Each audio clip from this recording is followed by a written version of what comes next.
एकंदरीत पक्षाला आणि तुमच्या पॅनलला वाढता प्रतिसाद पाहता युवकांसाठी तुमचं काय धोरण असणार भविष्यात? 100% प्रभागाचा विकास हाच आमचा ध्यास या संकल्पनेवर आम्ही चौघही त्या ठिकाणी काम केलेलं आहे आणि इथून पुढेही काम करत राहणार आहे।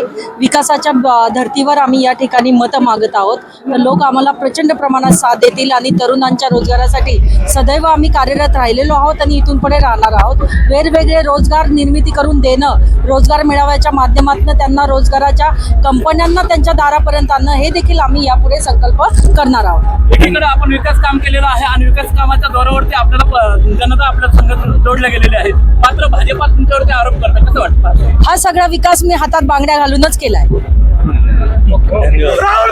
काय सांगा भाऊ, प्रभाग क्रमांक 9 मध्ये एवढा जनतेचा प्रतिसाद मिळत आहे आणि निवडणुकीला आपण समोर जात असताना कशा पद्धतीने निवडणूक होणार आहे?